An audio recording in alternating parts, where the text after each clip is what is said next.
Hola, ¿cómo les va a todos? Hoy quisiera compartir con ustedes un taller que hice los otros días sobre el estrés y el miedo, que me parece un contenido muy importante, más que nada para nuestra situación personal como enfermos de Parkinson. Este taller fue dado por la licenciada Graciela Toucedo y fue realmente muy interesante. Hablaba de un estrés. ¿Cuándo surge este estrés? Cuando hacemos una lectura de la realidad que la percibimos como peligrosa. Entonces se produce una reacción en el organismo, como la sudoración, la aceleración del ritmo cardíaco, etc. Es un estrés pasajero por un hecho circunstancial y el organismo tiende a volver nuevamente al equilibrio, a la normalidad. Hay también un estrés positivo, que es cuando ponemos toda nuestra energía para alcanzar una meta. Por ejemplo, rendir un examen, preparar un viaje. ¿Por qué llamamos positivo? Porque es una meta deseada por nosotros, querida por nosotros, y no es peligrosa, sino que genera un esfuerzo, una exigencia de todo el organismo. Pero hay un estrés que se llama crónico, que es cuando permanentemente hacemos la lectura de la realidad como algo peligroso. Pongamos un ejemplo. En un trabajo donde me siento realmente mal. ¿Por qué me genera estrés? Porque me siento mal, lo veo peligroso, pero lo veo peligroso perder el trabajo, porque pienso de qué voy a vivir, con qué voy a mantener mi familia, etcétera, etcétera. Entonces, exijo permanentemente al cuerpo, mucho más de lo que realmente le hace bien. Y cometemos el error de naturalizar los síntomas, porque el cuerpo empieza a hacer llamadas de atención. En este caso empieza un grado grande de angustia, de ansiedad, constipación o diarrea, mareos, tristeza, depresión, extrema sensibilidad. Pero estos síntomas los naturalizamos y decimos, bueno, no pasa nada, es normal lo que me pasa, nos acostumbramos a vivir con eso. Y es un grave error, porque ahí empiezan verdaderamente patologías mucho más serias, como trastornos cardíacos, diabetes, etc. Esta situación de estrés produce en nuestro organismo una merma de todas nuestras energías físicas y emocionales. ¿Qué podemos hacer frente a esta realidad? En primer lugar, ante esta lectura que vemos del peligro, bueno, me olvidé de decir algo importante. Es bueno esta percepción de la realidad como peligrosa, porque la conciencia hace un análisis y determina o que huimos de la situación o que la enfrentamos de algún modo. Pero los signos que nos manda el cuerpo no los tenemos que naturalizar. Tenemos que escucharnos, escuchar lo que nos está diciendo el cuerpo. Porque estos síntomas físicos son llamadas de atención importantes. Entonces, la primera solución es aprender a escucharnos. Parar. No sobreexigirnos más de la cuenta.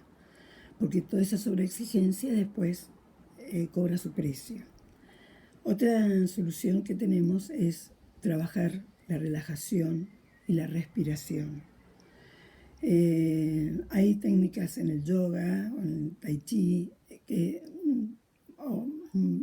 podemos incluso encontrar en YouTube cómo trabajar esto de la relajación y la respiración. Otra solución es hacer la actividad física, que es muy importante para todos.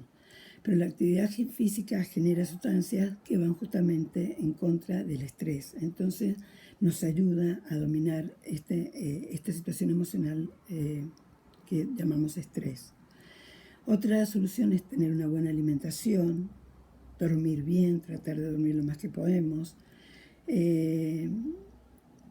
Y fundamentalmente tener esta capacidad de escuchar y parar. ¿Cómo lo podemos pensar del lado nuestro de que somos enfermos de Parkinson? Nosotros sabemos que la enfermedad de Parkinson, el estrés es nuestro gran enemigo. ¿Por qué? Cuando nosotros estamos estresados, se agrava toda nuestra sintomatología.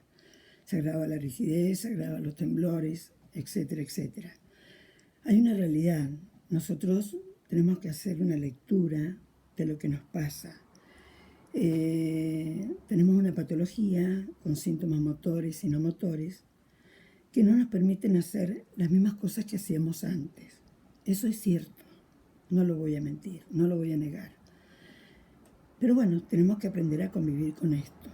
Pero que no quiere decir naturalizarlo en el sentido de esforzarnos más de la cuenta. Por ejemplo, si estamos en una situación de off, en un estado de off, no hacer cosas que no podemos hacer en ese momento, porque es sobreexigirnos. Y cuando nos damos cuenta que no podemos responder, nos angustiamos más. Y es todo un circuito cerrado, no se retroalimenta. Nos damos cuenta que no podemos, entonces nos angustiamos más y así sucesivamente. Tenemos que escucharnos. Cuando no puedo, no puedo, no pasa nada. Nos sentamos, nos tranquilizamos, esperamos que nos haga efecto la medicación y aceptar que no podemos. Dejar de pelearnos contra el Parkinson. Tenemos que aprender a convivir, que el Parkinson ha llegado a nuestra vida y que tenemos que aprender a vivir con él. Aprender a escucharnos cuando nuestro organismo puede hacer las cosas y cuando no. Una gran cosa también muy importante es buscar cosas que nos produzcan placer. Tengamos o no tengamos Parkinson. El estrés, que es esta situación de angustia permanente, también se balancea buscando situaciones que nos produzcan placer. Un hobby, la música, el cine, el arte, los amigos, son situaciones placenteras que nos ayudan justamente a relajarnos y a bajar ese nivel de estrés. Bueno, esto era simplemente un mensaje que les quería transmitir. Está en nosotros el ser consciente de lo que nos pasa y el poner en práctica estas pequeñas soluciones o grandes soluciones que les he comentado. Muchas gracias, espero que les haya sido útil. Hasta luego.